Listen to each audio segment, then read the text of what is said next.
പക്ഷേ ജീവശ്വാസം അത് മാത്രം കൊണ്ടുപോയിട്ടില്ല. മനസ്സിൽ ഓർമ്മകൾ കനലുപോലെ കെടാതെ തെളിയുമ്പോൾ തച്ചൻ കിതയ്ക്കുകയാണ്. അരികത്ത് ഭാര്യ നാണി, അവരും കിളവിയായിരിക്കുന്നു. വെടിവെച്ചാൽ പോലും കേൾക്കില്ല. നാണിയെ തന്നെ നോക്കിയിരിക്കെ തച്ചന്റെ മനസ്സ് കടിഞ്ഞാണില്ലാത്ത കുതിരയെ പോലെ ഭൂതകാലത്തിലേക്ക് തിരിച്ചു. തച്ചനും നാണിയും കുടുംബജീവിതം ആരംഭിച്ച കാലം.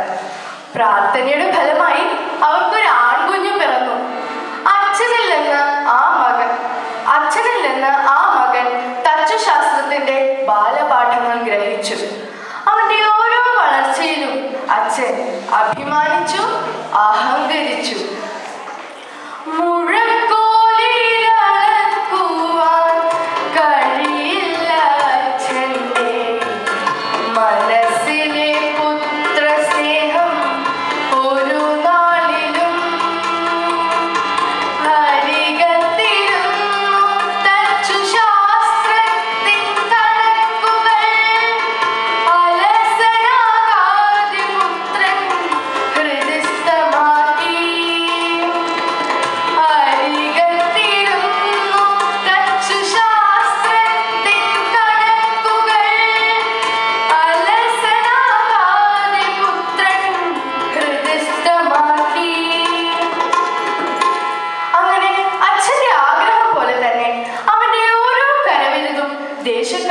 അത്ഭുതങ്ങൾ സൃഷ്ടിച്ചു. തച്ചുശാസ്ത്രത്തിലും ശില്പവിദ്യയിലുമെന്നല്ല, എല്ലാ സൂത്രപ്പണികളും പൊടിക്കൈകളും പ്രയോഗിക്കുന്നതിലും വിരുദ്ധൻ. അതാ നോക്കൂ, ഉളിയന്നൂർ ക്ഷേത്രത്തിന്റെ ഗോപുര മുകളിൽ ഉണ്ടാക്കിയിരിക്കുന്ന ആ ഗരുഡനെ കണ്ടാൽ ഇപ്പോഴും അത് ചിറക് ചലിപ്പിക്കുകയാണോ എന്ന് തോന്നും. അത്രയ്ക്ക് ജീവസുറ്റവയായിരുന്നു അവന്റെ ഓരോ ശില്പവും. അങ്ങനെ ഇരിക്കെ നാട്ടുകാരുടെ ആവശ്യപ്രകാരം ഉളിയന്നൂർ പുഴയ്ക്കൊരു പാലം പണിതു. മൂത്താശാരിയുടെ ശില്പവിരുത് വിളിച്ചോതുന്ന മേൽപ്പാലം. പാലത്തിനടിയിൽ ഒരു നേരം പോക്കിന് തച്ചനടി യന്ത്രപ്പാവയെ ഘടിപ്പിച്ചു. യാത്രക്കാർ പാലത്തിൽ കാലെടുത്ത് വെക്കുമ്പോൾ ജലനിരപ്പിൽ നിന്ന് ഒരു ദേവതയെ പോലെ ആ പാവ പൊന്തി വരും. നടന്ന് നടന്ന് പാലത്തിന്റെ മധ്യത്തിലെത്തുന്നവരുടെ മുഖത്തേക്ക് ആ പാവ ആഞ്ഞു തുപ്പും. തച്ചനായാൽ പെരുന്തച്ചനെ പോലെ തന്നെ വേണം. വിചിത്ര വിദ്യകൾ കണ്ടവരെല്ലാം വിരുദിനെ വാഴ്ത്തിപ്പാടി, ആ കൈ വിരുദിനെ വാഴ്ത്തിപ്പാടി. ആളുകൾ അനവധി വന്നു തുടങ്ങി ആ ചിമ്പക്കിലൊരു ഉത്സവമായി. വിചിത്ര വിദ്യകൾ കണ്ടവരെല്ലാം വിരുദിനെ വാഴ്ത്തിപ്പാടി, ആ കൈ വിരുദിനെ വാഴ്ത്തിപ്പാടി. ആളുകൾ അനവധി വന്നു തുടങ്ങി ആ ചിമ്പക്കിലൊരു ഉത്സവമായി. 4 ദിവസം കഴിഞ്ഞില്ല, അതാ പഴയ പാവയുടെ അടുത്ത് മറ്റൊരു പാവ. തച്ചന്റെ പാവ വായ തുറന്ന് തുപ്പാനാഞ്ഞതും പുതിയ പാവ അതിന്റെ ചെകിട്ടത്തൊരടി. ആളുകൾക്ക് വിസ്മയത്തോടൊപ്പം ഞെട്ടലാണ് ഉണ്ടായത്. കാരണം പുതിയ പാവയെ നിർമ്മിച്ചിരിക്കുന്നത് മകനാണ്. എത്ര പെട്ടെന്നാണ് കാര്യങ്ങൾ മാറി മറിയുന്നത്. തച്ചനൊരു നേരം പോക്കിന് ഒരു യന്ത്രപ്പാവയെ ഘടിപ്പിച്ചു. അതുപോലെ മറ്റൊന്നുണ്ടാക്കാൻ മകന് വലിയ അവകാശം. എന്നാൽ പാവയുടെ ചെകിട്ടത്തല്ല അച്ഛന്റെ കരണത്താണെന്ന് പ്രചരിപ്പിക്കാൻ നാട്ടുകാർക്ക് വലിയ ഉത്സാഹമായിരുന്നു. എന്തിനേറെ പറയുന്നു, ആ പിതൃപുത്ര ബന്ധം ഉലഞ്ഞു. അടിച്ചത് പാവത് ചെകിടത്താണെങ്കിലും അടികൊണ്ടതച്ഛന്റെ കരളിലല്ലോ. കുടിവിട്ടുപോയി മകൻ ആരാവിൽ മിടിക്കുന്ന ഹൃദയവുമായി തച്ചനിരുന്നു. ആരാവിൽ മിടിക്കുന്ന ഹൃദയവുമായി തച്ചനിരുന്നു. നാളുകൾ കടന്നുപോയി. പെരുന്തച്ഛനെ തമ്പുരാൻ വിളിപ്പിച്ചു. പെരുന്തച്ഛ, നമ്മുടെ കോവിലിന് പുതിയൊരു ആനപ്പന്തൽ പണിയണം, കേമായിരിക്കണം. തന്നെ കൊണ്ട് മാത്രം പറ്റുമോ? തച്ചന്റെ മനസ്സ് നീറി. പെരുന്തച്ഛനായ തന്നോട് തച്ചുവിനെ കുറിച്ചൊരാൾ ഇങ്ങനെ ചോദിക്കുന്നത് ആദ്യമായിട്ടാണ്. എന്താ ഇപ്പൊ ആലോചിക്കാൻ? തനിക്ക് പറ്റില്ല അച്ഛാ, കൊച്ചനെ കൂടി കൂട്ടിക്കോളൂ. കൊച്ചനിപ്പോ തച്ചനേക്കാൾ കേമനാ തിരുമേനി എന്നൊക്കെയാ നാട്ടുകാരി പറയുന്നത്.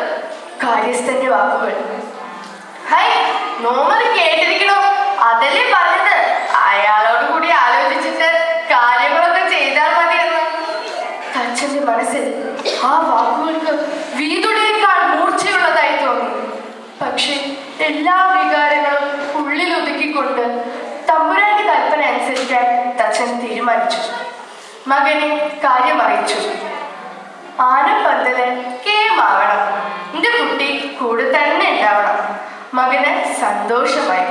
ആനപ്പന്തലിന്റെ പണികളെല്ലാം ഉത്സാഹപൂർവ്വം നടക്കുകയാണ്.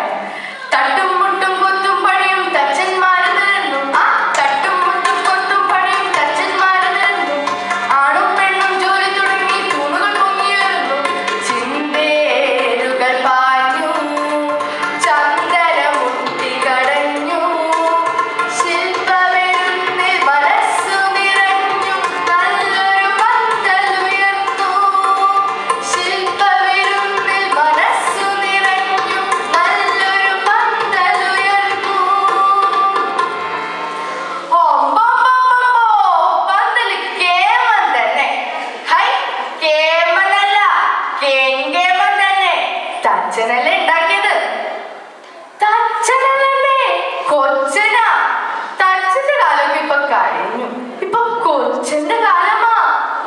ആളുകൾ അങ്ങനെ പരസ്യമായി പറയാൻ തുടങ്ങി. ആയിരം മണിയുടെ നാക്കടക്കിടാം, ഒറ്റവായിലെ നാവാർക്കാൻ കെട്ടുവാൻ കഴിയുമോ? ആനപ്പന്തല് ബഹുകേമം. ഇനി മുഖപ്പിന് കൊത്തുപണി മൂന്നായം തേച്ചൽ.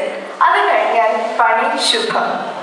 ചന്ദനപ്പലകയിൽ മഹാലക്ഷ്മിയുടെ സുന്ദരമായ രൂപം കൊത്തുകയാണ് മകന്റെ കൈകൾ.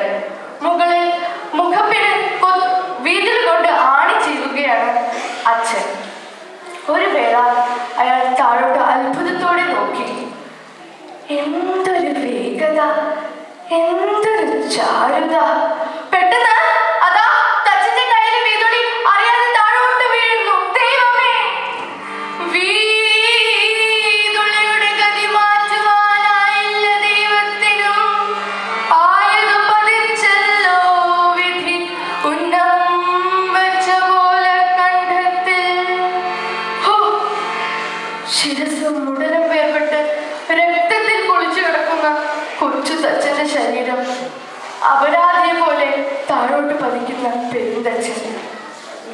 ലോകത്തിൽ ഒരച്ഛനും ഏറ്റുവാങ്ങാത്ത ദുർവിധിയുമായി തളർന്നിരിക്കുന്ന തച്ചനെ അർത്ഥം വെച്ച് നോക്കുന്ന കാണികൾ.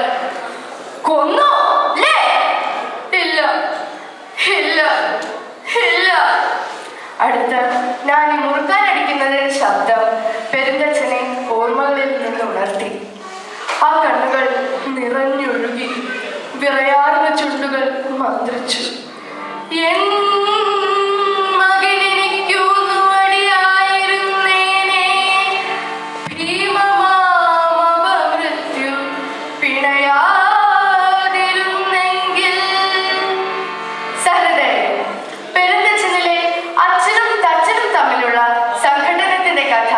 ഇവിടെ പൂർണ്ണമാകുന്നു.